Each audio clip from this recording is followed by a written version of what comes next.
Welcome to big talk. నేను Vijay. YSRTP అధ్యక్షురాలు YS షర్మిలను పోలీసులు అరెస్టు చేశారు. ఆమె అరెస్టు సందర్భంగా హైడ్రామా నడిచింది. నిరుద్యోగులకు మద్దతుగా ఇందిరా పార్క్ దగ్గర అఖిలపక్ష నిరాహార దీక్షకు హైకోర్టు అనుమతి ఇవ్వడంతో విపక్షాల మద్దతు కూడగట్టేందుకు షర్మిల చర్యలు చేపట్టారు. ఇందులో భాగంగా లోటస్ పాండ్ నుంచి బయలుదేరిన షర్మిలను పోలీసులు గృహ నిర్బంధంలో ఉంచారు. షర్మిల ఇంటి నుంచి బయటికి వెళ్లకుండా అడ్డుకున్నారు.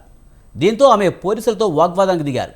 అడ్డుకునేందుకు ప్రయత్నించిన మహిళా కానిస్టేబుల్పై షర్మిల చేయి చేసుకున్నారు. పోలీసుల వైఖరిని నిరసిస్తూ లోటస్ పాండ్ వద్ద రహదారిపై కూర్చొని నిరసన వ్యక్తం చేశారు.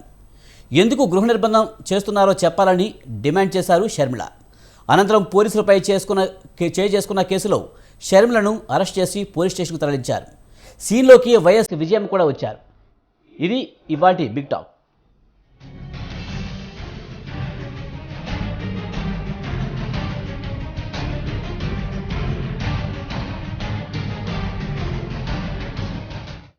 టీఎస్పీఎస్సీ పేపర్ లీక్ ఎంత సంచలనం సృష్టించిందో మనకు తెలిసిందే.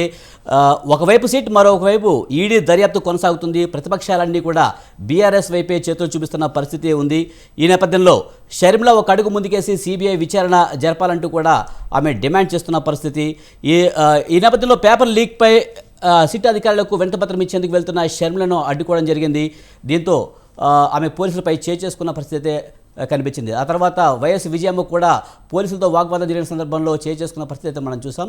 దీనికి సంబంధించి మనతో మాట్లాడేందుకు డాక్టర్ అందే సత్యం గారు, అనలిస్ట్, అలాగే రవికుమార్ గారు బీజేపీ అధికార ప్రతినిధి, వేణుగోపాల్ గారు బీఆర్ఎస్ అధికార ప్రతినిధి, వెంకటరెడ్డి గారు వైఎస్ఆర్టీపీ అధికార ప్రతినిధి మనతో ఉన్నారు. వారితో మాట్లాడదాం. అందే సత్యం గారు నమస్తే అండి. నమస్తే అండి సార్, టీఎస్పీఎస్సీ పేపర్ లీక్ వ్యవహారంలో సిట్కు వినతిపత్రం ఇచ్చేందుకు వైఎస్ షర్మిల వెళ్తున్న సందర్భంలో పోలీసులకు షర్మిలకు వాగ్వాదం జరిగింది. ఈ నేపథ్యంలో వైఎస్ షర్మిల పోలీసులపై చేయి చేసుకున్న పరిస్థితి. ఈ మొత్తం వ్యవహారాన్ని మీరు ఎలా చూస్తారు? ఖచ్చితంగా రాష్ట్రంలో వైఎస్ షర్మిల ఏ పార్టీ అయినా ఏదో ఒక సమస్య మీద పనిచేస్తేనే ప్రజలు గుర్తిస్తారు. వైఎస్ షర్మిల తెలంగాణ వైసీపీ పెట్టగానే మొదట లేవరెత్తిన సమస్య నిరుద్యోగ సమస్య. అంతకుముందు ఏ పార్టీ కూడా నిరుద్యోగ సమస్య మీద రొటీన్ గా మాట్లాడటం తప్ప అది ఒక సమస్యగా గుర్తించి లేవనెత్తింది మాత్రం వైఎస్ షర్మిలే. అయితే ఈ నిరుద్యోగ సమస్య అనేది ఇది చాలా దీర్ఘకాలికమైనటువంటి విషయం, అది పెద్ద సమస్య కూడా. అయినప్పటికీ దీని ప్రాధాన్యత పేపర్ లీకేజ్ అయిన తర్వాత మరి, ఎందుకంటే రాష్ట్రంలో దరిదాపు 30 లక్షల మంది వివిధ రకాల ఎగ్జామ్స్ రాసేటువంటి క్రమంలో పేపర్లు అవుట్ కావడంతో ఇది 30 లక్షలు అంటే 30 లక్షల కుటుంబాల సమస్యగా మారింది. దీనికి పేపర్ లీకేజీ మీద అదవరకు నిరుద్యోగ సమస్య మీద కొంత వెనక ముందు ఆడినా పేపర్ లీకేజ్ అయిన తర్వాత మిగతా పార్టీ కూడా ఈ ఇష్యూ టేకప్ చేశాయి. ఒకదాని మీద ఒకటి ఎక్కువ పోటీ పడి దీని మీద ఉద్యమాలు చేశాయి. అఖిల పక్షాలకు దగ్గరికి వెళ్ళింది, అన్ని పక్షాల దగ్గరికి వెళ్ళింది, 1-2 పక్షాలు తప్ప వెళ్ళి అందరం కలిసి పోరాటం చేస్తాం అన్నారు. కానీ కొంతమంది రాజకీయంగా చూశారు, కొంతమంది సమస్యగా చూశారు. సమస్యగా చూసిన వాళ్ళు షర్మిలతో యాక్సెప్టెన్స్ ఇచ్చారు, రాజకీయంగా చూసినప్పుడు యాక్సెప్ట్. అసలు నీ వెనక ఎవరున్నారు, లేకపోతే నీవు నీ రాజకీయం ఏంది అని ఇటువంటి ప్రశ్నలు వేసినప్పుడు క్లారిటీ ఇవ్వడానికి ఇష్టపడలేదు. ఏదేమైనా మొత్తం మీద సమస్య మీద కొన్ని పక్షాలైన యాక్సెప్టెన్స్ ఇవ్వటం, పేపర్ లీకేజ్ తర్వాత దీని ఇంపార్టెన్స్ ఇంకా పెరగటం, ఎలక్షన్ వస్తుంటే షర్మిలతో సహా ప్రతి పార్టీ కూడా అగ్రెసివ్ గా ముందుకు పోతా ఉన్నాయి. ఇవాళ మనం బండి సంజయ్ గాని, రేవంత్ రెడ్డి గాని, కేటీఆర్ గాని వీళ్ళంతా చాలా అగ్రెసివ్ గా ముందుకు పోతున్నారు. ఎందుకంటే ఒక పార్టీ ఇంకో పార్టీని డామినేట్ చేసేటువంటి క్రమంలో, లేదా ఒకరు డామినేట్ చేద్దామంటే దాన్ని ప్రతిఘటించే క్రమంలో ఇటువంటి అగ్రెసివ్నెస్ సహజమే. అందులో ఎలక్షన్ దగ్గరకు వస్తుంటే ఇది ఖచ్చితంగా మనకు అవపడుతుంది. ఇప్పుడు వీళ్ళ ముగ్గురు తర్వాత ఆర్ఎస్ ప్రవీణ్ కుమార్ కూడా ఈ పేపర్ చాలా సీరియస్ మొత్తం పాదయాత్రలు ఇవన్నీ చేస్తున్నారు. 5వ వ్యక్తి వాళ్ళ షర్మిల ఒకటి ఇందిరా పార్క్ దగ్గర ధర్నా అన్నారు, 2వ నేను వినతిపత్రం ఇస్తా ఉన్నారు. మరి నిరుద్యోగ ఈ పేపర్ లీకేజ్ మీద ఎంక్వైరీ చేస్తున్నటువంటి సిట్కు వినతిపత్రం ఇవ్వటం వల్ల తప్పు లేదు. కానీ ఒకవేళ మెరుపు ధర్నా చేసి ఇంకా శాంతిభద్రత సమస్య సృష్టిస్తుంది అనే పేరు మీద సాధారణంగా ఎవరైనా ఎటువంటి చేస్తున్నప్పుడు హైకోర్టుకు పోయి అనుమతి తీసుకొచ్చుకుంటున్నారు. హైకోర్టు అనుమతి ఉన్నప్పటికీ కూడా రెచ్చగొట్టే వ్యాఖ్యలు చేస్తే లా అండ్ ఆర్డర్ ప్రాబ్లం వస్తుందని అధికారంలో ఉన్న పార్టీ చెప్తా ఉంటది. సత్యం గారు ఏదేమైనా కానీ డ్యూటీలో ఉన్న పోలీస్ ఆఫీసర్ మీద చేసుకోవడం ఎంతవరకు కరెక్ట్? అది అక్కడికే వస్తున్నా. కాబట్టి ఇవాళ అడ్డుకుంటారు పోలీసులు, కానీ పోలీసుల మీద చేసుకోకూడదు. అందులో మరి చాలా రోజుల కింద దరిదాపు ఒక దశాబ్ద కాలంగా షర్మిల పాదయాత్రలు ఉభయ రాష్ట్రాలు చేసింది, ఎక్స్పీరియన్స్ వచ్చిన తర్వాత కూడా అంత ఆవేశానికి లోను కాకూడదు. ఎంత పెద్ద మనిషి అయినా పోలీసుల మీద పోలీసులు సహించరు, రాష్ట్ర ప్రభుత్వం సహించరు, ప్రజలు కూడా యాక్సెప్టెన్స్ పోలీసులు కొడతారు లేదా ప్రభుత్వ అధికారులను కొడతాం అంటే యాక్సెప్టెన్స్ ఇవ్వరు. కాబట్టి ఖచ్చితంగా షర్మిల ఎందుకో బ్యాలెన్స్ అవుట్ అయ్యి బిహేవ్ చేసింది. ఖచ్చితంగా వీడియోలల్లా చేసుకున్నట్టు అవపడుతుంది.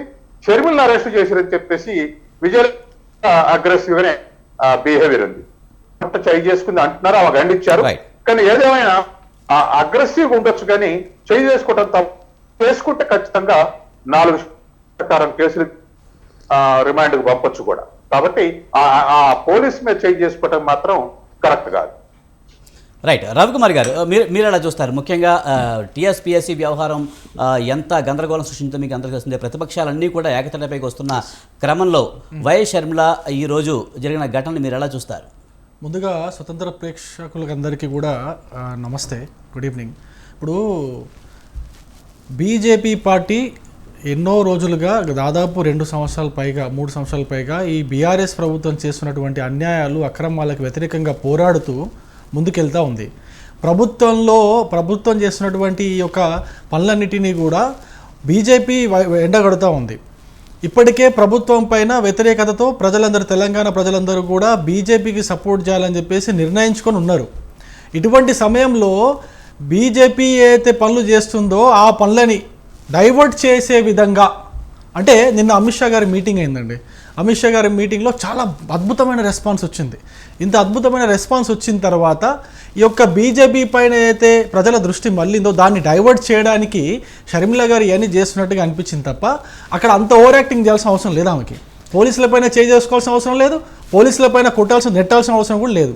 ఇప్పుడు అంతగా ఆమెకు చేయాలని ఉంటే ఆమెకు వెళ్ళిపోయి చేసుకోవచ్చు. పోలీసు వాళ్ళు కూడా ఓవర్ యాక్షన్ అనిపించింది నాకు. ఆమెను అంతగా అడ్డుకోవాల్సిన పని లేదు.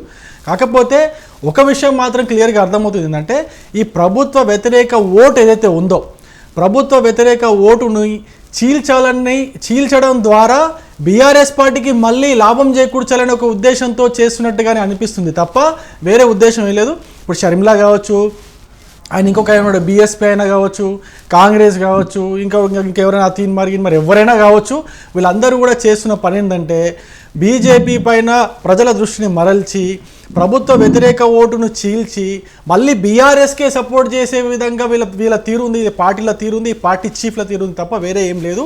కాకపోతే ఒక విషయం మాత్రం గుర్తుపెట్టుకోండి, ప్రజలందరూ కూడా ఒక నిశ్చయంతో ఉన్నారు. ఒకటేంటంటే బీజేపీని ఈసారి అధికారంలోకి తీసుకొని రావాలి, బీఆర్ఎస్కి వ్యతిరేకంగా ఓటు వేయాలి. ఇది ప్రజలందరూ నిశ్చయించుకున్నారు. కాబట్టి ప్రభుత్వం పైన వ్యతిరేకత ఏదైతే ఉందో ఆ ప్రభుత్వ వ్యతిరేక ఓటును చీల్చకుండా బీజేపీకి సపోర్ట్ చేసే విధంగా ఉండాలని చెప్పేసి ప్రజలందరికీ విజ్ఞప్తి చేస్తున్నది మొదటి విషయం.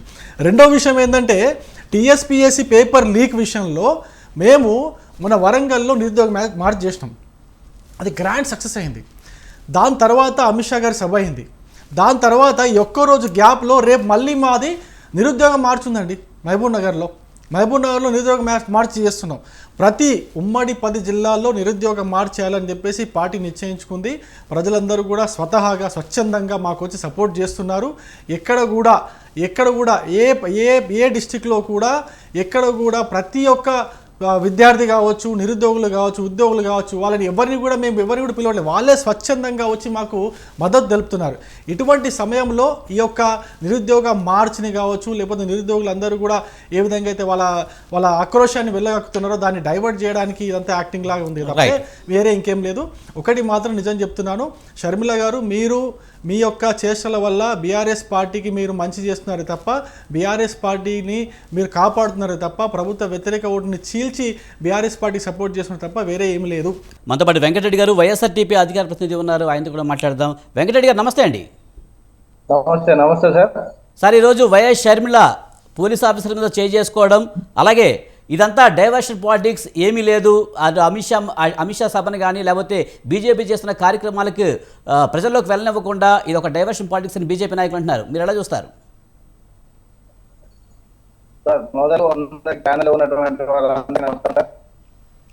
షర్మిల వైఎస్ఆర్ తెలంగాణ పార్టీ అధ్యక్షురాలు షర్మిల గారు గత 2 సంవత్సరాల నుంచి కూడా ఒకే వేదిక మీద ఒకే ఇష్యూ మీద కొట్లాడుతున్నారు. 191,000 ఉద్యోగాలు ఉన్నాయని దాని ద్వారా ప్రచారం చేసి ఉద్యమాలు చేసి దాని ద్వారా పిల్లలందరికీ నిరుద్యోగులందరికీ ఉద్యోగాలు రావాలనే సంకల్పంతో ఆమె ప్లాన్ చేస్తూ వస్తున్నారు.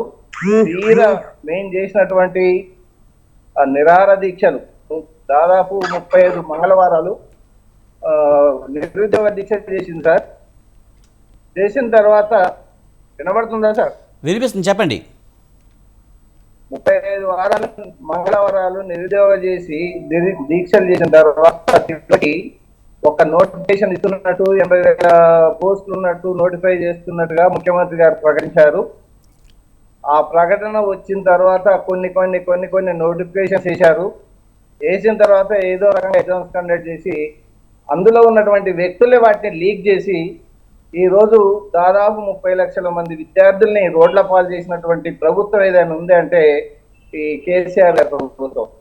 ఇది తక్షణం గవర్నమెంట్ కొనసాగడానికి వీలేదు. మరి ఎలా వారికి మనసు ఒప్పుతుందో కానీ ఈ ప్రభుత్వానికి గవర్నర్ ఉండే అర్హతే లేదు సార్.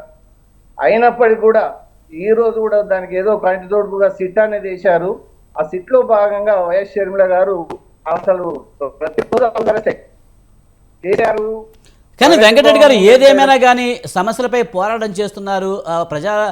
రాజకీయ నాయకులుగా అది షర్మిల గారికి ఉన్న హక్కు. కానీ డ్యూటీలో ఉన్న పోలీస్ ఆఫీసర్ మీద చేసుకోవడం అనేది కరెక్ట్ కాదు కదా? కరెక్ట్ కాదు అని మనకు తెలుసు. కానీ అక్కడ సందర్భాన్ని బట్టి ఆ మూమెంట్ని బట్టి జరిగిందని నేను అనుకుంటున్నాను సార్. ఆమె కావాలని కొట్టింది అయితే కాదు అది. కానీ పోలీసు వారు దాన్ని క్రియేట్ చేసి ఆమెను తీసుకుపోయి జూబ్లీహిల్స్ పోలీస్ స్టేషన్లో పెట్టడం చాలా దారుణం. ఎందుకంటే ఆమెను ప్రతిరోజు హౌస్ అరెస్ట్ చేస్తున్నారు. కానీ ఏదేమైనా కొట్టడం అయితే నేరం, దానికి అరెస్ట్ చేయడం తప్పెలా అవుతుంది? అరెస్ట్ చేయడం నేరం అని నేను అంటలేను, తప్పని అంటలేను. కానీ ఆమె ఆ తోపులాటలో ఆమె చేయి తగిలిందేమో అని నేను భావిస్తున్నాను. అట్లా కానీ పదే చేయడం జరిగింది కదా. అటు సిఐపై చేసుకోవడం కానీ అలాగే మహిళా కానిస్టేబుల్ మీదుగా చేసుకోవడం కానీ పదే జరిగింది కదా. మీరు విజువల్స్ చూస్తే అర్థమవుతుంది మీకు. ఉద్యమం చేస్తున్నటువంటి ఒక మహిళ మీద ఇంతమంది పోలీసులు దాడి చేయడం ఎంతవరకు కరెక్ట్ సార్ గవర్నమెంట్ది? కాబట్టి ఆమె ఎంతవరకైనా నేను వెళ్ళాలి, సిట్ ఆఫీస్కి వెళ్ళాలి, ఒక నివేదిక ఇవ్వాలి, దాన్ని ఏం చేస్తున్నారు, ఎట్లా దీన్ని పరిశోధన చేస్తున్నారో తెలుసుకోవాలని ఆమె ఒంటరిగానే నేను పోలీసులతోటే వస్తానని చెప్పినా కూడా వాళ్ళకు ఛాయిస్ ఇవ్వకపోతే ఆమెకి ఇక ఆమె అంతకంటే ఎక్కువ గత్యంతరం ఏమున్నా సార్? ఓకే, పోలీసులు గృహ నిర్బంధం చేస్తున్నారన్న ఒక ఇదితోనే సహనం కోల్పోయి షర్మిల చేసుకున్నారనుకోవాలా? అవును సార్, ఖచ్చితంగా. ప్రతిరోజు 17th ఆల్ పార్టీస్ ధర్నా ఉండే సార్ గాంధీ పార్క్ దగ్గర, అది ఇందిరా పార్క్ వద్ద. ఆ రోజు కూడా మొత్తానికి ఆమెని బయటికి రాకుండా చేశారు. మళ్ళీ కోర్టుకి వెళ్ళి పర్మిషన్ తెచ్చుకున్నారు. 26వ తారీఖు పెడతామంటే దాన్ని సాకుతో గురించి ఈ రోజు నుంచే ఆమె బయటికి రాకుండా చేయాలని ఒక ప్లాన్ తోటి ఇదంతా జరుగుతున్నారు సార్. ఏం లేదు, ఆమె మీద కేసులు లేవు, ఏవి లేవు. ఆమె దగ్గర ఉద్యమకాన్ని ఒక ఉద్యోగాల కొరకు మాత్రమే ఆమె ప్రయత్నం చేస్తుంది తప్ప వేరే ఉద్దేశం లేదు. ప్రభుత్వం మీద ఏదో పోలీసులను కొట్టాలి, తిట్టాలనే ఆలోచన ఆమెకు లేదు. ఆమెను ఎప్పుడైతే నిర్బంధంలోకి తీసుకుంటున్నారో ఆ తోపులాటలో చేయి తగిలిందని మాత్రం మేము భావిస్తున్నాం. రైట్, మనతో మాట్లాడేందుకు వేణుగోపాల్ గారు బీఆర్ఎస్ అధికార ప్రతినిధి మనతో ఉన్నారు. వేణుగోపాల్ గారు నమస్తే అండి. Good evening sir. టీఎస్పీఎస్సీ వ్యవహారంలో మనం చూస్తూ ఉన్నాం, ప్రతిపక్షాలన్నీ కూడా అధికార పార్టీ వైపే వేలు చూపిస్తున్న పరిస్థితి. ఈ నేపథ్యంలో ప్రతిపక్షాలు వాయిస్ రావద్దు, ధర్నాల ఆందోళన చేయొద్దు అనే విధంగా బీఆర్ఎస్ ప్రభుత్వం చేస్తుంది, కావాలనే వాళ్ళ వాయిస్ వినిపించకూడదని అరెస్టులు చేస్తుందని చెప్తూ ఉన్నారు. ఎలా చూడాలి? ప్యానెల్లో ఉన్న పెద్దలకి, మీకు, స్వతంత్ర ప్రేక్షకులకి కూడా ఇప్పుడు ఈ షర్మిల గారి ఎపిసోడ్ లో మీరు అబ్జర్వ్ చేసినట్టయితే అదేదో పొరపాటున చేయి తగిలిండొచ్చు అని వైఎస్ఆర్సీపీ నాయకులు ఎవరు చెప్తా ఉన్నారు. కానీ అంత ఈజీగా అర్థమైపోతా ఉంది కదా. అక్కడ ఆమె చేయి తగిలిందా లేకపోతే కావాలని కొట్టిందా క్లియర్ గా కనిపిస్తా ఉన్నది కదా. ఈ ఫ్యాక్షనిజం భావజాలాలు, ఈ ఫ్యాక్షనిజం ఆలోచనలు తెలంగాణలో నడవవు. తెలంగాణలో పోలీసులు అండి, వాళ్ళు విధులు నిర్వహిస్తున్న పోలీసులు. ఎంతో గొప్పదైనటువంటి తెలంగాణ ఉద్యమమే శాంతియుతంగా నడిపినటువంటి గడ్డ ఇది. అప్పుడే దాదాపు తెలంగాణలో ఉన్నటువంటి టిఎన్జిఓ నాయకులను కానివ్వండి, జేఏసీ నాయకులను కానివ్వండి, టిఆర్ఎస్ సంబంధించినటువంటి నాయకులను కానివ్వండి, హౌస్ అరెస్ట్ చేసినా, గృహ నిర్బంధాలు చేసినా, ఇంట్లోంచి బయటకు వెళ్ళంగానే పోలీసులు తీసుకుపోయి వేరే వేరే పోలీస్ స్టేషన్లలో పెట్టినా, మాలాంటి యువ నాయకులను ఎంతో మందిని అరెస్ట్ చేసుకుపోయి ఒక పోలీస్ స్టేషన్ లో ఉండే ఇంకో పోలీస్ స్టేషన్ లో ఉన్నట్టు రిపోర్ట్ చేసినా సహించినటువంటి సమాజం ఇది. పోలీసులు అనేటోళ్ళు వాళ్ళ విధులను వాళ్ళు నిర్వహిస్తూ ఉంటారు. శాంతి భద్రతలు కాపాడడానికి విధులు నిర్వహిస్తున్నటువంటి పోలీసులమే చేయి చేసుకుంటారా? అంతకంటే కావరమా? ఇది పద్ధతేనా? మీరు చెప్పండి. ఒక సీనియర్ జర్నలిస్ట్ గా మీరు ఏ నాయకులైనా సరే, దేశవ్యాప్తంగా ఇప్పటి వరకు ఏ నాయకులైనా సరే, నాయకులని గృహ నిర్బంధం చేయడం కామన్. నాయకులు ఏదైనా నిరసనకి గలమెత్తుకుంటే ఆ నిరసన కార్యక్రమం దగ్గర ఏదైనా తేడా జరిగే ఛాన్సెస్ ఉన్నాయి, ఆ నిరసన కార్యక్రమం దగ్గర ఏమన్నా అసాంఘిక కార్యకలాపాలు జరిగే అవకాశం ఉంది, దానివల్ల సంఘ విద్రోహ శక్తులు ఏమన్నా వచ్చే అవకాశాలు ఉన్నాయి, లేకపోతే శాంతి భద్రతలకు విఘాతం కలిగే అవకాశం ఉందని తెలిస్తే పోలీసులు ఖచ్చితంగా గృహ నిర్బంధం చేస్తారు, ఖచ్చితంగా హౌస్ అరెస్ట్ చేస్తారు, లేదంటే దారి మార్గ మధ్యంలోనే సరే తీసుకెళ్లిపోతారు. కానీ టీఎస్పీఎస్సీ పేపర్ లీకేజ్ వ్యవహారంలో బీఆర్ఎస్ భయపడుతుంది, అందుకే కనీసం ఇంట్లోంచి కూడా బయటికి అడుగు పెట్టనివ్వకుండా అరెస్టులు చేస్తుందని ప్రతిపక్షాలు అంటున్నాయి. మరి దీనికి ఏమంటారు? కనీసం ధర్నాలు ఆందోళన చేసే హక్కు కూడా ప్రతిపక్షాలకు లేదంటారా? దానికి ఎటువంటి సంబంధం లేదు. ఇక్కడ మీరు క్లియర్ గా అబ్జర్వ్ చేయండి, ఏ నాయకులు కూడా పోలీసులను అయితే కొట్టంగా అయితే నేను చూడలేదు. ప్రతిపక్షం ఇప్పుడు భారతీయ జనతా పార్టీ మేము ఇంత ఘోరంగా ప్రతి విషయంలో ఖండిస్తాం కదా ఒకరినొకరు. మా విషయాల్లో కూడా ఎక్కడ కూడా పోలీసులను కొట్టడం అట్లాంటి అయితే బీజేపీ నాయకులు కూడా ఎవరు చేయలేమని. ఇది ఏంటంటే వీళ్ళ కాన్సెప్ట్ ఏంటంటే, బీజేపీ ఆల్రెడీ ఒక మార్చ్ అనేది చేస్తుంది, నిరుద్యోగ మార్చ్ అని చెప్పి బీజేపీ చేస్తా ఉన్నది. దానికి పెద్ద స్పందన లేదు. దాంట్లో నిరుద్యోగులకు బదులుగా మొత్తం వీళ్ళు వస్తా ఉన్నారు, మన వృద్ధులు. వీళ్ళు నిరుద్యోగ మార్చ్ అని చెప్పేసి వరంగల్లో ప్రోగ్రామ్ పెడితే భారతీయ జనతా పార్టీ దానికి ఏదో గ్రాండ్ సక్సెస్ అయిపోయి పెద్దగా ప్రజలు వచ్చేస్తారని చూస్తే ఆ ప్రోగ్రామ్ కి వచ్చిన వాళ్ళంతా వృద్ధులు. మీరు చూడండి, ఇక్కడ వృద్ధులు వచ్చారు. అంటే ఇక్కడ వేణుగోపాల్ గారు పాయింట్కి వస్తున్నా రైట్. ఇక్కడ వాళ్ళ పిల్లలు నిరుద్యోగులు ఉండొచ్చండి, వాళ్ళ పిల్లలు నిరుద్యోగులు ఉండొచ్చు, వాళ్ళ కుటుంబంలో ఉద్యోగం లేకపోయి ఉండొచ్చు, వాళ్ళ పిల్లల తరపున వీళ్ళు వచ్చి ఉండొచ్చు కదా. వేణుగోపాల్ గారు ఈ కేసులో చూసుకుంటే మనం ముఖ్యంగా కేసు దర్యాప్తు జరుగుతున్న తన అనుమానాలను సిట్ అధికారికి వినతి పత్రం ద్వారా ఇచ్చేందుకే తను బయటికి వెళ్ళాను తప్పించి ఎటువంటి ఆందోళనలకి కానీ లేకపోతే తను ఆందోళన చేస్తానని ఏమీ పిలుపునివ్వలేదు. ఈ మాత్రం దానికి నన్ను ఎందుకు అరెస్ట్ చేయాల్సి వచ్చింది? వ్యక్తిగత స్వేచ్ఛ లేదా అని అంటున్నారు. ఇప్పుడు వాళ్ళ పార్టీకి సంబంధించిన రిప్రజెంటేటివ్ ఏం చెప్పారు? అఖిల పక్ష ధర్నా అని చెప్పారు. కానీ ఆమె ఏం చెప్తా ఉన్నారు? ఓన్లీ వినపత్రం నేను బయటకు వెళ్ళా అని చెప్తున్నారు. పోలీసులకు ఇంటెలిజెన్స్ ఉండదా అండి?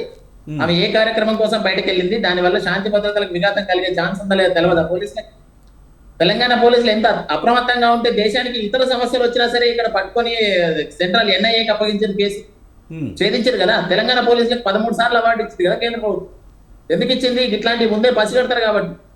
ఇక్కడ నేను చెప్తా ఉన్నా కదా, భారతీయ జనతా పార్టీకి వైఎస్ఆర్ టీపీ అనేది ఒక బి టీము. షర్మిలకు సంబంధించి ఏ ఇష్యూ వచ్చినా బీజేపీ ఖండిస్తుంది. తర్వాత ఇప్పుడు మొన్న వీళ్ళు నిరుద్యోగ మార్చి చేసారు, దానికి ఎటువంటి స్పందన లేదు.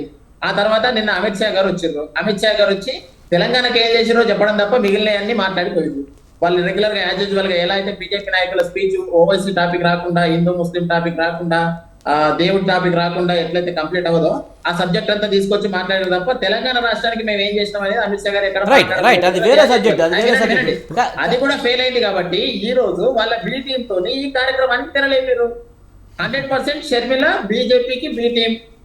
గతంలో షర్మిలకు సంబంధించిన అరెస్ట్ అప్పుడు కూడా గవర్నర్ కానీ బీఆర్ఎస్ ప్రభుత్వానికి ఒక భయం ఉంది. ముఖ్యంగా అఖిల పక్షం ఏర్పాటు చేయడానికి షర్మిల కృషి చేస్తున్నారు. ఈ మధ్యకాలంలో రేవంత్ రెడ్డికి అలాగే బండి సంజయ్కి కాల్ చేయడం జరిగింది. మన ప్రతిపక్షాన్ని విడివిడిగా పోరాడడం కాదు, కలిసికట్టుగా పోరాడాలనే పిలుపు నేపథ్యంలో ప్రతిపక్షాలు ఐక్యం అవుతున్నాయన్న భయం బీఆర్ఎస్కు ఉంది. అందుకే ఇలా అరెస్టులు చేస్తున్నారనే విమర్శలు ఉన్నాయి. మరి అది విమర్శ, దాంట్లో వాస్తవం లేదు. అది కేవలం విమర్శ మాత్రమే. భయపడాల్సిన అవసరం ఏముంటదండి? ఇప్పుడు టీఎస్పీఎస్సీ పేపర్ లీక్ కి సంబంధించి నిందితుల్ని కస్టడీలోకి తీసుకోవడం జరిగింది. టీఎస్పీఎస్సీ కమిటీని కూడా విచారణకు పిలవడం జరిగింది. దానికి సంబంధించినటువంటి ప్రతి విషయాన్ని మీడియాకు డైలీ ఇస్తూనే ఉన్నారు అధికారులు. దాని విచారణ చాలా వేగంగానే జరుగుతూ ఉన్నది. ఇప్పుడు నిరుద్యోగ మార్చ్ అనేది ఎప్పుడు చేయాలంటే వాళ్ళు కేంద్రంలో కూడా సంవత్సరానికి 2 కోట్ల ఉద్యోగాలు ఇస్తామన్నప్పుడు ఆమె ఇచ్చిన తర్వాత తెలంగాణ ప్రభుత్వం ఇయ్యలేదని అరే నిరుద్యోగ వేణు హామీ సంవత్సరానికి 2 కోట్ల ఉద్యోగాలు ఎట్లా ఇస్తారబ్బా? నేను చెప్పేది ఏంటి? Right, చెప్పు right, ఎట్లా ఇస్తారు? చెప్పు 2 కోట్ల ఉద్యోగాలు అసలు ఖాళీ ఎన్ని ఉన్నాయి, ఎన్ని ఇస్తారు? చెప్పు.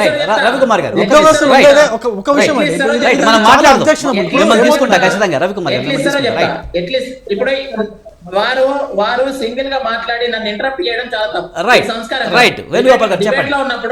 డిబేట్ లో ఉన్నప్పుడు వినాలి. నేను కూడా స్టూడియోలో ఉంటే మీకు ఇంటరప్ట్ చేస్తాను. రైట్ నాకు మీరు interrupt చేయడం చెప్పండి ఇష్టం ఉండదు. వేణుగోపాల్ గారు మీ నేను వెర్షన్ చెప్పండి. ఏమంటున్నానంటే 2 కోట్ల ఉద్యోగాలు సాధ్యం కాదు అని చెప్పేసి వీళ్ళంతా బీజేపీ ఇంటెలెక్చువల్స్ చెప్తా ఉంటారు కదా. ఎందుకు సాధ్యం కాదు అంటే 140 కోట్ల మందికి ఎన్ని ఉద్యోగాలు ఇవ్వగలమో, ఎన్ని లక్షల ఉద్యోగాలు ఇవ్వగలమో ఒక లెక్క ఉంటుంది. అడ్మినిస్ట్రేషన్ చేయడానికి 140 కోట్ల మందికి ఎంతమంది అవసరమో ఒక లెక్క ఉంటుంది. ఆ లెక్క ప్రకారం కొన్ని లక్షల ఉద్యోగాలు మాత్రమే ఇవ్వగలమని చెప్తారు వాళ్ళు. నేను చెప్తున్నా తెలంగాణలో కూడా ఇంటికో ఉద్యోగం ఇస్తాను ఎప్పుడు చెప్పలే. ఆ మాట మీరు పదే ఎట్లా అంటారు? ఇంటికో ఉద్యోగం అంటే 40 లక్షల ఉద్యోగాలు తెలంగాణ ఇవ్వగలుగుతారా అనడానికి మీకు నోలెట్లు వస్తున్నాయి. మరి మీరు మాట్లాడితే మంగళవారం, మంది మాట్లాడితే సోమవారం. ఎప్పుడు నేను ఏమంటున్నానంటే, వినండి, మీరన్న వినండి, మాట చిన్న మాట, Right. చిన్న మాట, నాది. చిన్న మాట. తెలంగాణలో 1,50,000 ఉద్యోగాలను ఐడెంటిఫై చేయడం జరిగింది. 1,36,712 ఉద్యోగాలకి నోటిఫై చేయడం జరిగింది. 1,22,000 ఉద్యోగాలను ఫిల్ చేయడం జరిగింది. దేశంలో రైల్వే డిపార్ట్మెంట్ లో 7 లక్షల ఉద్యోగాలు, ఇతరత్ర డిపార్ట్మెంట్లు అన్ని కలిపి 32 లక్షల ఉద్యోగాలు ఖాళీలు ఉన్నాయని చెప్పి అధికారులు చెప్తా ఉన్నారు. ఎందుకు నియామకాలు చేస్తలేరో చెప్పమనండి. యూపీఎస్సీ ఎగ్జామ్స్ వరకు ఎన్ని సంవత్సరాలు అవుతుందో చెప్పమనండి. మీరు చెప్పాలండి. మందికి నీతులు చెప్పడం కాదు, వాళ్ళు కూడా తెలుసుకోవాలి ఫస్ట్ మాట్లాడారు. రైట్ ఇప్పుడు రైట్ నేను పాయింట్ చెప్పారు కదా చెప్తా. సరే 2 కోట్ల ఉద్యోగాలు అన్నారు. 2 కోట్ల ఉద్యోగాల కల్పన అనేది అనడం వేరు. 2 కోట్ల ఉద్యోగాలు ఇస్తారు. ఇప్పుడు ఏమవుతుందంటే వేణుగోపాల్ గారు వేణు ఒక మాట. ఇప్పుడు ఏమవుతుందంటే ఇప్పుడు మళ్ళీ చదువుకున్న వాళ్ళు కూడా కంప్లీట్ గా అర్థం లేని విషయాలు మాట్లాడి ప్రజలను తప్పుదో పట్టించే పని చేయొద్దు అనేది నా పాయింట్. ఎందుకంటే మనం స్టాటిస్టిక్స్ తో మాట్లాడతాం. ఇప్పుడు వేణు కూడా నంబర్స్ డాటా పెట్టుకొని మాట్లాడతాడు, ఊరికేనే మాట్లాడాడు. ఇప్పుడు వేణు లాంటి వ్యక్తి కూడా ఇట్లా అంటే అట్లా తప్పు మాట్లాడితే ఏమవుతుందంటే వెంటనే అబ్జెక్ట్ చేయాల్సి వస్తుంది. అందుకే మధ్యలో రావాల్సి వస్తుంది. అందుకే నేను మధ్యలో వచ్చిన. కానీ లేకపోతే నేను మధ్యలో రాను. నాకు ఆ సంస్కారం ఉంది. నేను ఎప్పుడు కూడా మధ్యలో రాను. ఎప్పుడైతే కంప్లీట్గా అసలు మొత్తం అసలు తప్పులు మాట్లాడినప్పుడు అంటే మళ్ళీ చదువుకున్న వాళ్ళు డేటా పక్కన పెట్టుకొని డిబేట్లలో వచ్చే వాళ్ళు కూడా ఈ విధంగా మభ్యపెట్టేటట్టుగా తప్పు మాట్లాడితే అడ్డం రావాల్సి వస్తుంది. అంతే. ఇంకో విషయం చెప్తున్నాను. 2 కోట్ల ఉద్యోగాల కల్పన అని ఉండొచ్చు, కానీ 2 కోట్లు సెంట్రల్ గవర్నమెంట్ 2 కోట్ల ఉద్యోగాలు ఇస్తానే ఎప్పుడు అనలేదు. ఎందుకంటే మొత్తం ఉద్యోగస్తుల సంఖ్య అంత ఉండదు. పాయింట్. ఇప్పుడు ఇంకో పాయింట్ ఇంటికో ఉద్యోగం అని చెప్పేసి ఎవరైతే చెప్పారో అది వాళ్ళు చెప్పారు, మేమేం చెప్పలేదు. ఇంటికో ఉద్యోగం వస్తుంది అన్నారు. అంటే అది ప్రైవేటు గవర్నమెంట్ అన్ని కలిపి వస్తున్నారు ఉండొచ్చు, తప్పేం లేదు. పోనీ ఈ ప్రైవేటు గవర్నమెంట్ 2 కలిపి వస్తున్నాయి తర్వాత సంగతి. నేనేమంటున్నానంటే ఓన్లీ గవర్నమెంట్ సెక్టర్లోనే ఇప్పటి వరకు ఎంతమంది అయితే రిటైర్ అయ్యారో లాస్ట్ 9 ఇయర్స్ నుంచి తెలంగాణ రాష్ట్రంలో 9 సంవత్సరాల నుంచి ఎంతమంది అయితే ప్రభుత్వ ఉద్యోగులు రిటైర్ అయ్యారో కనీసం అంతమందినైనా మీరు రిక్రూట్ చేసిర్రా? ఇప్పుడు తెలంగాణ రాష్ట్రాన్ని తెచ్చుకునే దానికోసం కదా. నేను ఒక చిన్న ఎగ్జాంపుల్ చెప్తా. 1,22,000 మందిని రిక్రూట్ చేసినామని చెప్తున్నా. దాంట్లో పోలీస్ శాఖలోనే ఎక్కువ మంది ఉంటారు. ప్లస్ వేణుగారు నేను చెప్తా, వేణుగారు ఆయనకు తెలుసు ఆయన దగ్గర ఉంటుంది డాటా. మళ్ళీ నేను చెప్తా. పోలీస్ శాఖలో 2 ఆర్టిజన్స్, ఎలక్ట్రిసిటీ డిపార్ట్మెంట్లో ఆర్టిజన్స్ అంటే అప్పుడు వాళ్ళందరూ కూడా ఆఫ్రోల్లో ఉండేవాళ్ళు, అంటే వాళ్ళందరూ కార్మికులుగా ఉండేవాళ్ళు. ఇప్పుడు వాళ్ళని ఆర్టిజన్గా చేసి ఒక కొత్తది క్రియేట్ చేసి దాదాపు 40,000 50,000 ఎంతమంది వాళ్ళే ఉంటారు. వాళ్ళని క్రియేట్ చేసి వాళ్ళకు ఉద్యోగాలు ఇచ్చినట్టుగా వాళ్ళు ఏదో రిప్రజెంట్ చేసుకుంటున్నారు. అది ఎంతవరకు కరెక్ట్ అనేది వాళ్ళు ఆలోచించుకోవాలి. ఇంకో విషయం, ఇదే ఆర్టిజన్లు మరి వాళ్ళకి అంత మంచిగా న్యాయం జరిగితే వాళ్ళు మరి మొన్న రోడ్ల మీదకి వచ్చేసి మరి ఎందుకు ధర్నా చేశారండి ఖైరతాబాద్ దగ్గర? వాళ్ళ ఆఫీసర్ ఎందుకు ధర్నా చేశారు మరి వాళ్ళు? పోనీ ఇదే ఆర్టిజన్లు ఇప్పుడు సమ్మె నోటీస్ కూడా ఇచ్చారు. సమ్మె నోటీస్ ఇస్తే వాళ్ళ పైన ఎస్మా ప్రయోగిస్తామని చెప్పేసి అన్నారా లేదా? ఇప్పుడు ఎస్మా ప్రయోగిస్తామని చెప్పేసి వాళ్ళు మొన్న నోటీస్ ఇచ్చారు. ఇప్పుడు కార్మిక సంఘాలకు ఆర్టిజన్ సంఘాలకు అందరికీ ప్రయోగిస్తామని చెప్పేసి మీ అధికారులు నోటీసులు ఇచ్చారు. అధికారులు నోటీసులు ఇచ్చారు. ఇప్పుడు మీరు ఒకవేళ ఉద్యోగాల కల్పన అయింటే మీరు ఒకవేళ నిజంగా ఉద్యోగాలు ఇచ్చి ఉంటే నేనేమంటున్నా, అరే మీరు అది మీ ఇష్టం, మీరు అమ్మడంలో మీ ఇష్టం. ఇప్పుడు ఆ సమస్య అది కాదు. మీరు ఉద్యోగాల కల్పన, నేను పాయింట్ చెప్తా. రవికుమార్ గారు, వేణుగోపాల్ గారు, నేను అంతే సత్యం గారు, ముఖ్యంగా పేపర్ లీక్ వ్యవహారంలోనే కాదు ప్రజా సమస్యలపై కూడా పోరాడే విషయంలో సహనం అయితే అవసరం ఉంది. ప్రజా సమస్యల కంటే వ్యక్తిగత ఎజెండాతోనే ముందుకు వెళ్తున్నాయి రాజకీయ పార్టీలు, అందుకే ఇలాంటి ఘటనలు జరుగుతున్నాయనే ఒక వాదన కూడా ఉంది. అధికార పార్టీని దోషిగా నిలబెట్టే క్రమంలో ప్రతిపక్షాలు కూడా వ్యాఖ్యలు కానీ చేష్టలు కానీ శృతి మించుతున్నాయనే విమర్శలు ఉన్నాయి.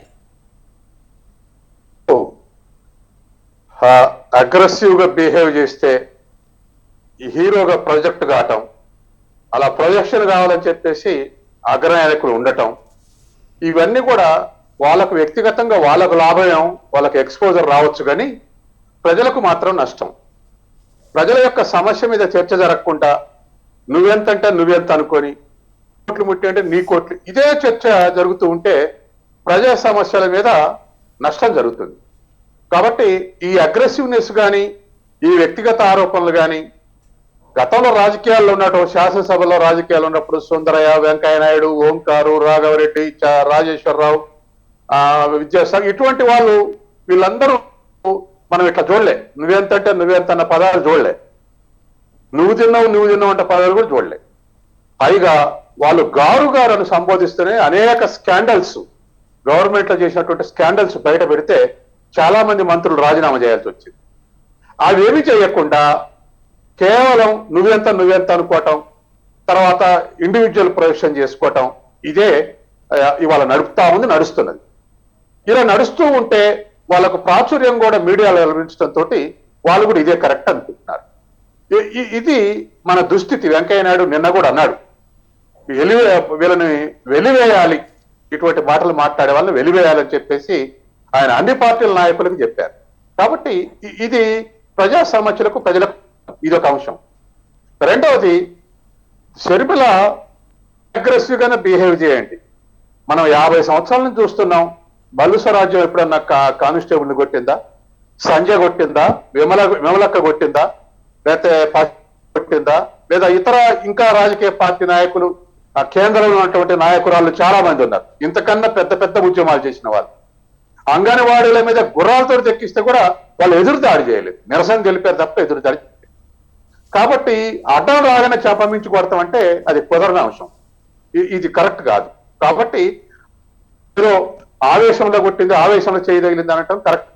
అంటే వైసీపీ ఎదుగుతున్న పార్టీ, కొత్తగా వచ్చిన పార్టీ, మిగతా వాళ్లకు భిన్నంగా ఉండాలి తప్ప అదే దారిలో ప్రయాణించడం కరెక్ట్ కాదు. మరొక విషయం ఏంటంటే, ఈ నిరుద్యోగ సమస్య మీద చూస్తున్నప్పుడు అసలు చెప్తున్నారు ఏమిటి అంటే 2 కోట్లు కేంద్రం ఇస్తున్నది ఇయ్యలేదు, రాష్ట్రం 40 లక్షలు నింపుతున్నది నింపలేదు, ఇవన్నీ అంటున్నారు. కానీ అసలు వీళ్ళందరూ కూడా వరల్డ్ బ్యాంక్ తోటి WTO ఏర్పడిన తర్వాత వరల్డ్ బ్యాంక్ తోటి ఒక అగ్రిమెంట్ జరిగింది. పబ్లిక్ సెక్టార్ లో ప్రతి సంవత్సరం 2% ఎంప్లాయ్మెంట్ ని, ఉద్యోగస్తులను తగ్గిస్తూ ఉంటాము ఉంది. 100కి 2 ఉద్యోగాలు చొప్పున తగ్గించుకుంటూ వస్తామని చెప్పేసి అగ్రిమెంట్ చేసుకున్నారు. ఈ అగ్రిమెంట్ లో భాగంగా కేంద్ర ప్రభుత్వం, రాష్ట్ర ప్రభుత్వాలు కూడా ఎవ్రీ ఇయర్ 100కు 2 ఉద్యోగాలు చొప్పున వస్తున్నాయి గత 20 ఏళ్లుగా. దీని గురించి ఎవరు మాట్లాడరు. పబ్లిక్ సెక్టర్ నింపలేండి అంటారు. మీరు సెన్సెస్ కేంద్రం, రాష్ట్రాలు కూడా శాంక్షన్డ్ పోస్టులు ఉంటే ఖాళీలు ఎప్పుడు నింపుతారని ప్రతిపక్షాలు కానీ నిరుద్యోగులు కానీ అడుగుతారు. అసలు చేస్తే అంటే శాంక్షన్డ్ పోస్టులు ఎత్తేస్తే ఖాళీ అవకాశం. కాబట్టి సెంట్రల్ స్టేట్ గవర్నమెంట్స్ కూడా ఖాళీలు ఇస్తున్నాయి, వాటి శాంక్షన్డ్ పోస్టులు అంటారు. జనాభా మరి చదువుకున్న వాళ్ళు పెరుగుతున్నారు, సర్వీసెస్ పెరుగుతున్నాయి, ఉద్యోగాల సంఖ్య ఎట్ట తగ్గిపోద్ది? ఈ విధమైనటువంటి పనులు చేస్తున్నారు. దీన్ని లేవనెత్తాల్సినటువంటి బాధ్యత మీ రాజకీయ పార్టీలు అన్నిటి మీద ఉంది. ఇదొక అంశం.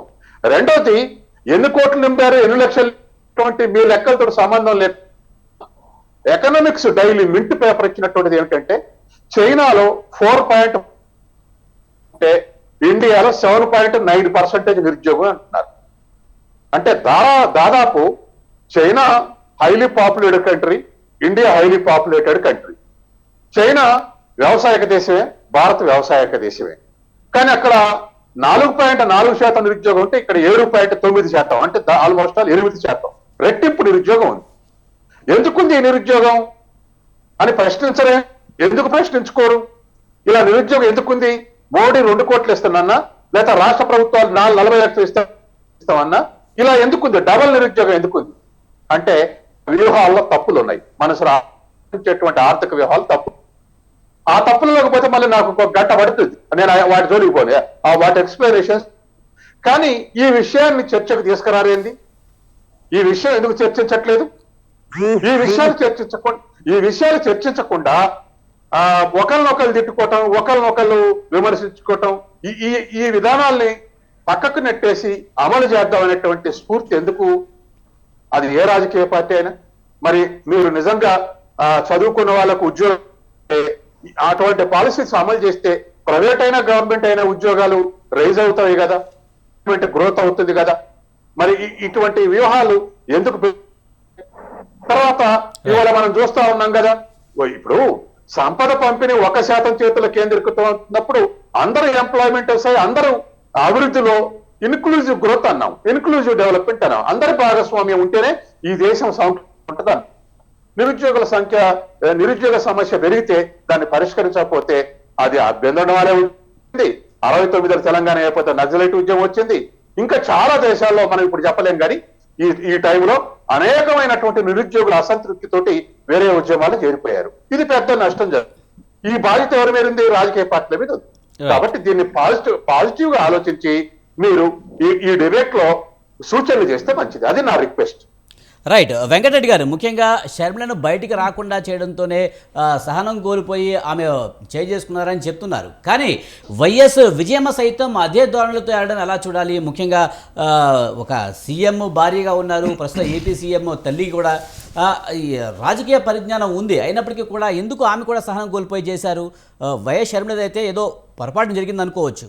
మరి వైఎస్ విజయమ్మ విషయం ఎలా చూడాలి? వైఎస్ విజయమ్మ గారిది కనీసం తల్లి బిడ్డ దగ్గర పోవడానికి కూడా పర్మిషన్ ఇవ్వకపోతే ఆమె తప్పు చేసింది సార్. మరి ఆమెను పోనీయచ్చు కదా, ఆమెను వెళ్ళనియచ్చు కదా తల్లి బిడ్డ దగ్గరికి. ఆమె వెళ్ళి పరామర్శించి రావచ్చు కదా.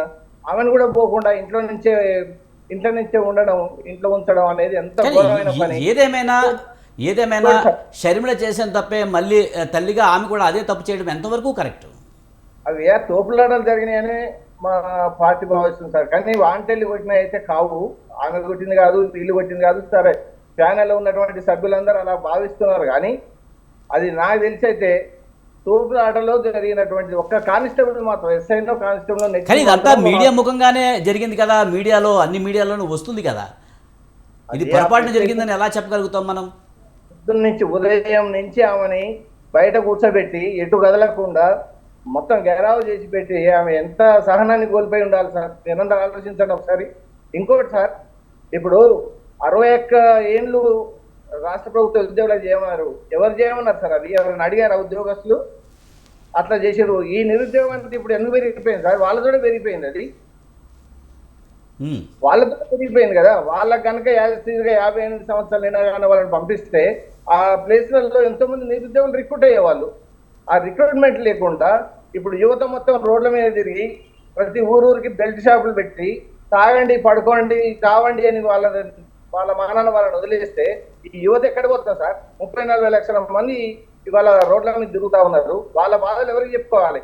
అంతేకాకుండా ఇవాళ కూడా సార్, మొన్న అకాల వర్షాలు పడ్డాయి జనగాం జిల్లాలో కూడా. దాంట్లో నేను ఇవాళ వెళ్ళి పరిశీలించి వచ్చాను. ఒక 8 గ్రామాలలో కనీసం ఒక 8,000 ఎకరాలలో పంట నష్టం జరిగింది. దానికి కనీసం 1000 నుంచి 2,000 కోట్ల రూపాయల వస్తుంది. ఇంతవరకు అక్కడ పోయిన చూసిన వాళ్ళు లేరు. ఏదో కలెక్టర్ పోయి వచ్చారని చెప్తున్నారు, కానీ అక్కడికి పోయిన వాళ్ళు లేరు. అక్కడ ఉన్న గ్రామ ప్రజలందరితో మాట్లాడొచ్చాము. ఎవరు వస్తున్నారు పోతున్నారు కానీ మాకేం చేస్తలేరా అంటున్నారు. కాబట్టి మరి వాళ్ళకి 1000 కోట్లు 2,000 కోట్ల రూపాయలు కనీసం 10 రోజుల్లో వచ్చే విధంగా ప్లాన్ చేస్తామని చెప్పి మేము డిమాండ్ చేస్తున్నామని చెప్పి కూడా వాళ్ళకు హామీ ఇవ్వడం జరిగింది. ఆ హామీలో భాగంగా ఒకవేళ వాళ్ళు 10 రోజులలో వాళ్ళకి నష్టపరిహారం కనుక ఇవ్వకపోతే, ఒక ఎకరానికి 40 నుంచి 50 వేల రూపాయలు నష్టపరిహారం ఇవ్వకపోతే ఆ తర్వాత వైఎస్ఆర్ తెలంగాణ పార్టీ ఈ ఉద్యమాన్ని ఇంకా తీవ్రతరం చేస్తున్నారని మాత్రం తెలియజేస్తున్నాం సార్. వేణుగోపాల్ గారు, ముఖ్యంగా టీఎస్పీఎస్సీ పేపర్ లీకేజీ వ్యవహారంలో ప్రముఖులను తప్పించేందుకు ప్రభుత్వం అడ్డుపడుతుంది కావాలని అనేది ఒకటైతే, ముఖ్యంగా షర్మిల ఎక్కువగా టార్గెట్ చేసింది కేటీఆర్ని, కేటీఆర్పై అనేక విమర్శలు చేస్తుంది. కేటీఆర్ పాత్ర ఇందులో ఉందంటూ కూడా ఆమె విమర్శలు చేసిన పరిస్థితి, సిబిఐ విచారణకు కూడా పిలుపునిచ్చిన పరిస్థితి, చేయాలనే డిమాండ్ అయితే చేస్తున్న పరిస్థితి. ఈ నేపథ్యంలోనే కావాలనే ఆమెని బయటికి రానివ్వని పరిస్థితి అయితే ఉంది అని చెప్పి వైఎస్ఆర్టీపీ వాళ్ళు అంటున్నారు. ఇప్పుడు కేటీఆర్ గారి పేరు ప్రస్తావన చేయడం కానీ, కేటీఆర్ గారికి సంబంధించిన నియోజకవర్గం పేరు ప్రస్తావించడం కానీ వారి నియోజకవర్గంలో 100 మందికి 100కు పైగా మార్కులు వచ్చినాయని చెప్పడం కానీ ఇవన్నీ చేసింది కాంగ్రెస్ బీజేపీ నాయకులు. ఒకవేళ హౌస్ అరెస్ట్ చేసినా ఇంట్లో చెత్తకపోయినా వాళ్ళని తీసుకెళ్లాలి పోలీసు. ఒకవేళ మేము కక్ష సాధింపే చేయదలుచు వాళ్ళ మీద న్యాయపరంగా కేటీఆర్ గారు పరువు నష్టం వేయడం జరిగింది. దానికి సంబంధించి వాళ్ళు సిట్ దగ్గరికి ఒకరు వచ్చిర్రు, సమాధానమే చెప్పలేదు, ఇంకొకరు అసలు రానేలేదు. వాళ్ళు సమాధానాలు చెప్పాలి. అసలు ఆ జిల్లా మొత్తంలోనే ఒకరికి వచ్చిందట 100 మార్కులు. వాళ్ళు ఒక కాన్స్టిట్యున్సీలో 100 మార్కులు 100 మందికి వచ్చినాయని చెప్పి అబద్ధాలు చెప్పడము. అంటే పబ్లిక్ లో ఈ పేపర్ లీక్ అనేది ఎంత జరిగిపోయిందో, దీనివల్ల ఎంతో నష్టపోయింది. నిరుద్యోగులంతా ఒక రోడ్ల మీదకి రావాలి, రోడ్ల మీదకి వచ్చి ప్రభుత్వాన్ని అస్థిరపరచాలి, ఇట్లాంటి కుట్రలు ఉన్నాయి. నిరుద్యోగులకు మంచి చేయాలనే ఆలోచన లేదు వీళ్ళకి. నిరుద్యోగులకి వీళ్ళు మంచి చేయాలనే ఆలోచన ఉంటే వరంగల్లో బీజేపీ చేసిన నిరుద్యోగ మార్చికి వృద్ధులందరూ ఎందుకు పోతారు? మొత్తం రాజకీయ నిరుద్యోగులే ఎందుకు ఉంటారు ఆ నిరుద్యోగ మార్చిలో? నిరుద్యోగులే లేరు వాళ్ళ మార్చిలో. వినండి, నిరుద్యోగ మార్చిలో నిరుద్యోగులే లేరు. ఎందుకంటే వీళ్ళ అధ్యక్షుడు బండి సంజయ్ గారే ఏం చెప్పిండండి, పరీక్షలు పక్కన పెట్టండి, ఉద్యోగాలు పక్కన పెట్టండి, చదువులు పక్కన పెట్టండి, నా ఎంబడి ఒక 8 నెలలు తిరగండి, మతోన్మాదం ఒంట్లో నింపుకోండి, మత చిచ్చులు పెట్టండి, నాతో తిరగండి అని చెప్పి వీళ్ళ అధ్యక్షుడే చెప్పిన తర్వాత విద్యావంతులు ఎవరైనా వీళ్ళ పార్టీలో తిరుగుతారా? వీళ్ళు తలపెట్టిన ప్రోగ్రామ్ లో వస్తారా? నిరుద్యోగులంతా దానికి సంబంధించినటువంటి ఎగ్జామ్స్ ప్రిపేర్ అవుతా ఉన్నారు, వాళ్ళ బిజీలో వాళ్ళు ఉన్నారు, వీళ్ళు ఎప్పుడు ఎందుకు తిరుగుతారండి వాళ్ళు? ఇప్పుడు షర్మిల గారిని చూస్తున్నాం మనం. సభ్య సమాజానికి ఏం మెసేజ్ ఇస్తున్నారు? ఒక లాండ్ ఆర్డర్ ని పరీక్షిస్తున్నటువంటి పోలీస్ వాళ్ళ మీద వాళ్ళు ఇస్తున్న గౌరవం చూడండి. అక్కడ పోలీసులకు వాళ్ళు ఇస్తున్న గౌరవం చూడండి. ఇందాక విశ్లేషకులు పెద్దలు చెప్పారు, ఇంతకంటే పెద్ద పెద్ద ఉద్యమాలు చేసినటువంటి మహిళా నాయకులు ఉన్నారు. కమ్యూనిస్టు ఉద్యమాల్లో ఇంతకంటే పెద్ద పెద్ద ఉద్యమాలు చేసినటువంటి మహిళా నాయకులు ఉన్నారు. ఎవరు కూడా దశాబ్దాల కాలంగా ఉద్యమాలు చేసిండ్రు. ఎంత అణచివేతలు ఉన్నా సరే పోరాడిండ్రు, న్యాయపరంగా ప్రజాస్వామ్యయుతంగా శాంతియుత మార్గంలో పోరాడిండ్రు. కానీ ఎప్పుడు కూడా పోలీసుల మీద ఇట్లాంటి దౌర్జన్య కాండకు దిగలేదు, ఇట్లాంటి ఫ్యాక్షనిజం భావాలకు దిగలేదు. ఇవి తెలంగాణలో నడవవు. ఇట్లాంటి ఫ్యాక్షనిజం భావాలు, ఇట్లాంటి పోలీసులను కొట్టడాలు ఇవన్నీ తెలంగాణలో నడవవు, గుర్తుపెట్టుకోండి. రెండవది వైఎస్ఆర్ తెలంగాణ పార్టీ మీ అధ్యక్షురాలు ఒక నాయకుడిని పట్టుకొని మొగతనం ఉందా అని మాట్లాడారు. ఇంకెక్కడి గౌరవం అండి మీ అధ్యక్షురాలకి? ఒక మహిళా నాయకురాలు మాట్లాడాల్సిన మాట నేను అది దాన్ని సమర్థిస్తారా వెంకటరెడ్డి గారు? మీరు చెప్పండి, అవన్నీ సమర్థిస్తారా చెప్పండి. మాటలు మాట్లాడుకుంటా వేణుగోపాల్ గారు మీరు నిజంగా టీఎస్పీఎస్సీ వ్యవహారంలో ప్రభుత్వానికి సంబంధం లేదనుకుంటే ప్రతిపక్షాలు డిమాండ్ చేస్తున్నట్టుగా సిబిఐ విచారణకో లేకపోతే సిట్టింగ్ జడ్జితో విచారణకో మరి బీఆర్ఎస్ సిద్ధమా? మరి ఆ విధంగా ఎందుకు భయపడుతూ ఉంది? ఒకటి ఇక్కడ సిట్ అనేది విచారిస్తా ఉన్నది. సిట్ అనేది డైలీ అప్డేట్స్ చెప్తా ఉన్నది. సిట్ అనేది టీఎస్పీఎస్సీ బాడీని కూడా విచారణకు పిలుస్తా ఉన్నది, విచారణ చేస్తా ఉన్నది. ఒక ఎమ్మెల్యేల స్టింగ్ ఆపరేషన్ అనేమో సిట్ అనేది నిర్వర్తించకూడదు, సిబిఐకి ఇవ్వాలి అంటారు. వేణుగోపాల్ గారు ముఖ్యంగా ఒక నిమిషం నేనే అడుగుతున్నాను. ప్రతిపక్షాలు ఏమంటాయంటే రైట్ మిమ్మల్ని అడుగుతున్నాను. ప్రతిపక్షాలు ఏమంటాయంటే ముఖ్యంగా సిట్ అనేది రాష్ట్ర ప్రభుత్వ ఆధీనంలో ఉంటుంది కనుక కేసును తారుమారు చేసే అవకాశాలు ఉంటాయి, అందుకే మేము సిట్టింగ్ జడ్జితో కానీ లేకపోతే సిబిఐ విచారణ చేయాలంటున్నాయి. ఇప్పుడు మీరు సీనియర్ జర్నలిస్ట్ అండి, మీకు తెలియని విషయం కాదు. ఒక రాష్ట్ర ప్రభుత్వము, ఇంత బాధ్యత కలిగినటువంటి ప్రభుత్వం ఏనాడైనా పేపర్ లీక్ అంశాన్ని ఒక పావుగా వాడుకుంటుందా? మీరు ఒక్క మాట చెప్పండి. గుజరాత్ లో 13 సార్లు పేపర్ లీక్ అయింది, అట్లని తెలంగాణలో అయిందని నేను అంటలే. కానీ పేపర్ లీక్ అంశాన్ని ఒక ముఖ్యమంత్రి గారి దగ్గర ఒక మంత్రి గాని చేయిస్తారని చెప్పి మనం అనుకుంటామా? చెప్పండి, అట్లా జరుగుతుందా? ఎక్కడైనా ఉంటుందా? ఒక లాడెన్ని ఒక తీవ్రవాదిని తీసుకొచ్చి ముఖ్యమంత్రిని చేసిన పేపర్ లీక్ అనే చిల్లర అంశం చేయడానికి వీళ్ళు చేసే ఆరోపణగానే అర్థం ఉండాలి. సిట్ అనేది విచారిస్తుంది, విచారణ చేసిన తర్వాత సిట్ అనేది సరిగ్గా విచారించకపోతే అప్పుడు మాట్లాడండి. సిట్ అనేది విచారణ సరిగ్గా చేయలేదని ఆ రోజు మాట్లాడండి. సిట్ విచారణ జరుగుతుండగానే సిబిఐకి ఇవ్వండి అంటే అందులో రాజశేఖర్ రెడ్డి అనేటటువంటి వ్యక్తి బీజేపీ కండువా కప్పుకొని బీజేపీ ప్రతి ప్రచారంలో క్రియాశీలకంగా పనిచేసినటువంటి కార్యకర్త దొరికింది కాబట్టి బీజేపీ గుట్టు ఎక్కడ బయటపడుతుంది అని చెప్పి సిబిఐ కావాలంటున్నారా ఇప్పుడు? మరి అదే బీజేపీ అందులోనే ఆరోపణలు ఎదుర్కొంటున్న ప్రవీణ్ టిఆర్ఎస్ నాయకులు అని చెప్పి అంటున్నారు. మరి దీనికి ఏమంటారు? నేను అదే చెప్తున్నా కదా, విచారిస్తుంది కదా. సిట్ అనేది విచారిస్తున్నప్పుడు విచారించి బీజేపీ అని చెప్పేసి చెప్పిందా? తప్పిస్తే ఆ ప్రవీణ్ అనే వ్యక్తిని తప్పిస్తే అతని మీద ఆధారాలు మీ దగ్గర ఉంటే చూపించండి సిట్ తప్పు చేసిందని. ఎవరొద్దన్నాడు మిమ్మల్ని?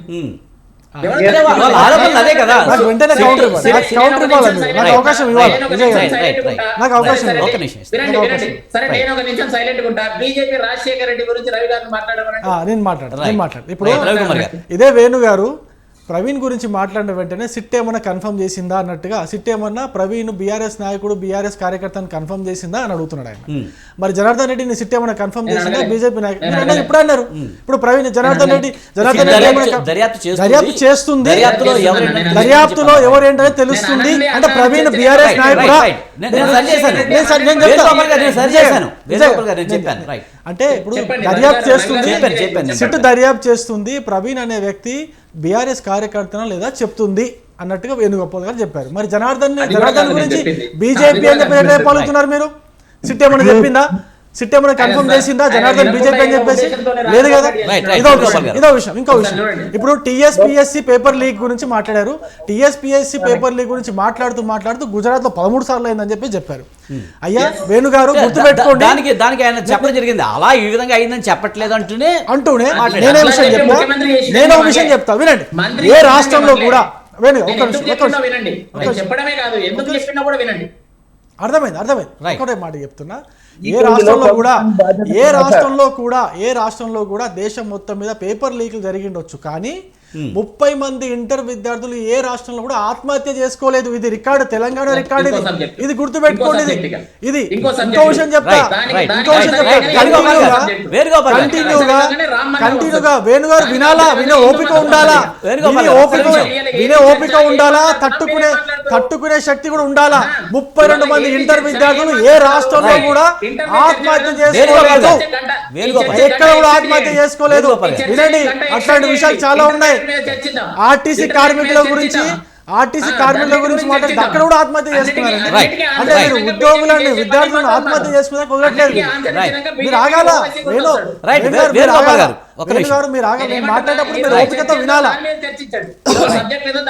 సబ్జెక్ట్ మీరే చెప్పారు, మరి గుజరాత్ ఎక్కడ నుంచి వచ్చిందండి? గుజరాత్ సబ్జెక్ట్ ఎందుకు మాట్లాడారు గుజరాత్ గురించి?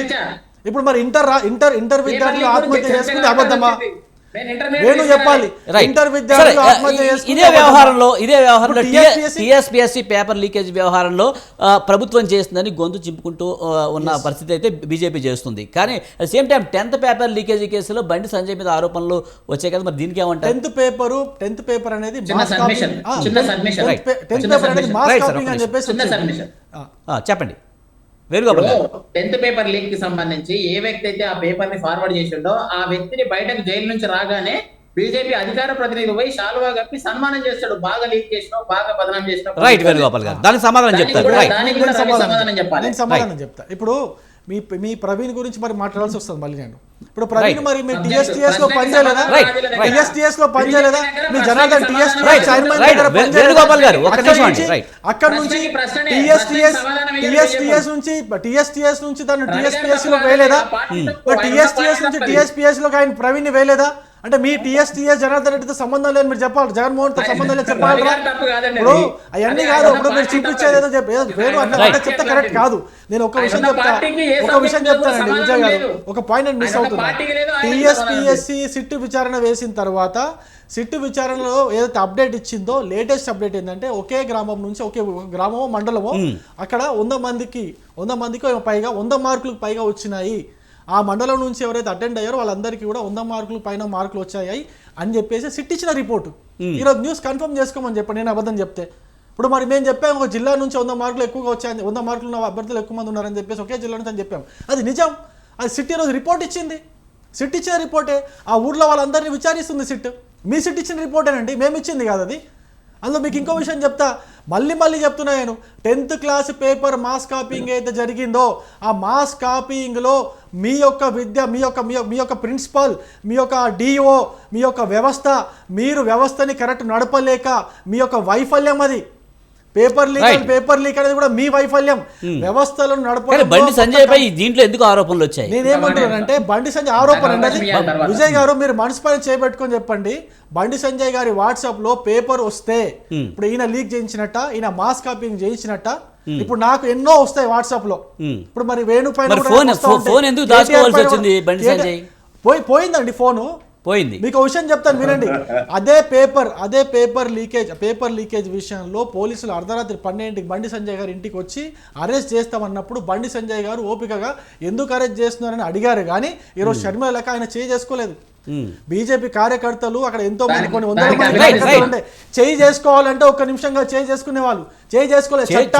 అరెస్ట్ అవుతారు అంతే. చట్టాన్ని గౌరవించి 8 గంటలు కార్లలో ఎన్ని డిస్ట్రిక్ట్లు 4-5 డిస్ట్రిక్ట్లు తిప్పినా కూడా ఓపికతో ఉన్నారే కానీ ఎక్కడ కూడా ఆయన తప్పలేదు. ఎక్కడ కూడా కార్యకర్తలు కూడా వాళ్ళ యొక్క అది వాళ్ళు ఎక్కడ కూడా డౌన్ కాలేదండి. లేకపోతే ఎప్పుడో వాళ్ళు ఇప్పుడు ఏదో ఒక అల్లర్లు జరిగేవే కదా, ఎక్కడో చోట ధర్నాలు జరిగేవే కదా, టైర్లు తగలబెట్టడాలు కొట్టుకోవడాలు ఏమి జరిగింది. చట్టాన్ని గౌరవిస్తాం కాబట్టే ఎక్కడ కూడా చట్టానికి సహకరించామే కానీ చట్టానికి పోలీసులకు వ్యతిరేకంగా ఎక్కడ కూడా ఏ పని చేయలేదు. మేము ఇంకో విషయం చెప్తున్నా, ఇప్పుడు కూడా చెప్తున్నాను, ఎప్పుడైతే చట్టాన్ని గౌరవించి ఇప్పుడు షర్మిల గారు సిబిఐ ఎంక్వైరీ అన్నారు. షర్మిల గారికి నాకు తెలిసి ఆ విషయం తెలియదు అనుకుంటా. సిబిఐని రాష్ట్రంలో ఎంటర్ అవ్వకుండా వీళ్ళు అసెంబ్లీలో తీర్మానం చేసుకున్నారు, జీవో ఇచ్చుకున్నారు. అందుకే సిబిఐ ఆ రాష్ట్రంలో రాదు. ఈడీ వచ్చింది కదా, అడుగుతుంది సిబిఐ. ఇప్పుడు మేము అడుగుతున్నాము, సిబిఐ రాదు కాబట్టే, మాకు తెలుసు కాబట్టే తెలంగాణ రాష్ట్ర ప్రభుత్వం సిబిఐకి రాష్ట్రంలో ఎంట్రీ ఇవ్వలేదు కాబట్టే మేము సిట్టింగ్ జడ్జి విచారణ అడుగుతున్నాం, న్యాయంగా అడుగుతున్నాం. ఎందుకంటే 30 లక్షల కుటుంబాలకు న్యాయం జరగాలి కాబట్టే మేము అడుగుతున్నాం. ఎక్కడ కూడా కాని పనులు, అలవిగాని కోరికలు, అలవిగాని డిమాండ్లు మేము ఎక్కడ చేయలేదు. ఎప్పుడు కూడా మేము అట్లా వ్యవహరించలేదు కూడా. మేము న్యాయంగా తెలంగాణ ప్రజలకు ఏం జరగాలో, తెలంగాణ ప్రజలకు వీళ్ళు హామీ ఇచ్చింది ఏంటో, తెలంగాణ ప్రజలకు న్యాయం ఎక్కడ జరుగుతుందో, మంచి ఎక్కడ జరుగుతుందో దాని గురించే పోరాడాము. బీఆర్ఎస్ గురించి చూడండి, ప్రజా సమస్యల గురించి ఎప్పుడైనా ముందుకు వచ్చినా మీరు? ప్రజల సమస్యల పరిష్కారం కోసం ఎప్పుడు ముందుకు రారు. అధికారం తెచ్చిన ప్రజల గురించి పట్టించుకోరు. అవినీతిలో మాత్రం ఫుల్ జోరుగుంటారు, పేపర్ లీక్లో ఫుల్ హోరుగుంటారు. రైట్. అరే ఎప్పుడు కూడా ఒక్కసారన్నా ఎవరైనా ప్రతిపక్ష పార్టీలు మాట్లాడితే వాళ్ళని స్వాగతించి ఎప్పుడైనా మాట్లాడిరండి? రైట్. మీరు విఆర్ఏ ఇష్యూ చూసుకోవచ్చు, ఆర్టీసీ ఇష్యూ చూసుకోవచ్చు, ఇంటర్ విద్యార్థి ఇష్యూ చూసుకోవచ్చు. మీరు ఇట్లా ఏ ఇష్యూ చూసుకున్నా ఒక్కసారైనా అఖిల పక్షాన్ని పిలిచి, ప్రతిపక్ష పార్టీ నాయకులను పిలిచి మాట్లాడిరా? ఒక్కసారైనా? ఇదే కేటీఆర్ కదా విఆర్ఏల విషయాలపైన ఆయన అసెంబ్లీ లోపలికి పిలిచి మరి మాట్లాడి హామీ ఇచ్చింది. ఇంతవరకు అప్లై చేయలేదండి. మీ సర్పంచ్లే ఒక జిల్లా 36 మంది సర్పంచులు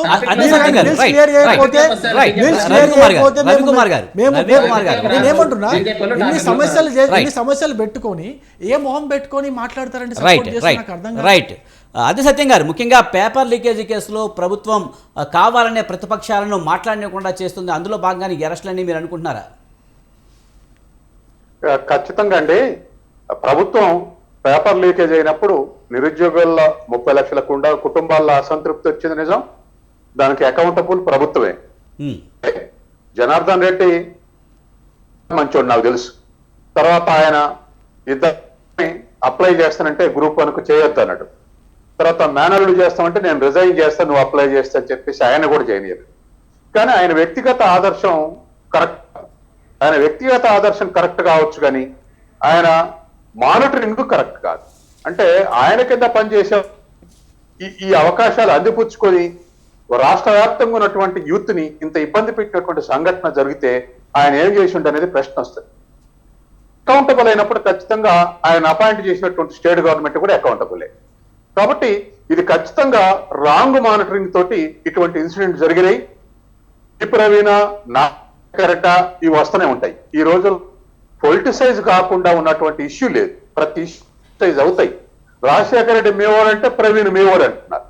అట్లా ఖచ్చితంగా ఈ ఆరోపణలు పొలిటిసైజ్ చేసి ఎవరు ఏ మీదకు బెనిఫిట్ అవుతారు, ప్రభుత్వం ఏ మేరకు నష్టపడుతుంది అనేది జరిగేటువంటి ఉద్యమాలను బట్టి ఉంటుంది. తర్వాత ప్రజలు, తర్వాత నిరుద్యోగులు రిసీవ్ చేసుకునే దాన్ని బట్టి ఉంటుంది. కాబట్టి ఖచ్చితంగా ఇటువంటి ఇన్సిడెంట్ యూత్ భవిష్యత్తుకు కరెక్ట్. తర్వాత 10th క్లాసు లీకేజ్ అన్నప్పుడు అది లీకేజ్ అనం, మనం మాల్ ప్రాక్టీస్ అంటాం. కానీ మాల్ ప్రాక్టీస్ లో కూడా కొన్ని ఆబ్జెక్టివ్స్, కొన్ని ఆశయాలు ఉంటాయి. ఇప్పుడు పేపర్ బయటకు తీసుకొచ్చి లీక్ చేయాలని ఎవరు అనుకుంటారు? డబ్బులకు అమ్ముకున్న వాళ్ళు అనుకుంటారు. డబ్బులకు అమ్ముకోలేదు. లేదు మా పిల్లలకు ఎక్కువ మార్కులు రావాలని తల్లిదండ్రులు అనుకుంటారు. అటువంటి తల్లిదండ్రులకు అమ్మలేదు. లేదా ఒక ఇన్స్టిట్యూట్ కాలేజీకి ర్యాంకులు రావాలి, లేదా మా స్కూల్కు ర్యాంకులు, అలా ర్యాంకుల కోసం ఎవరికి పేపర్ ఇవ్వలేదు. పిల్లవాడిని పంపి తీసుకొచ్చి గంటన్నర ఒక 45 నిమిషాలు ఎగ్జామ్ అయ్యి బయటకు తీసుకొచ్చి ఇమ్మీడియట్ గా వాట్సాప్ లో పెట్టామంటే దాని అర్థం ఏమిటి?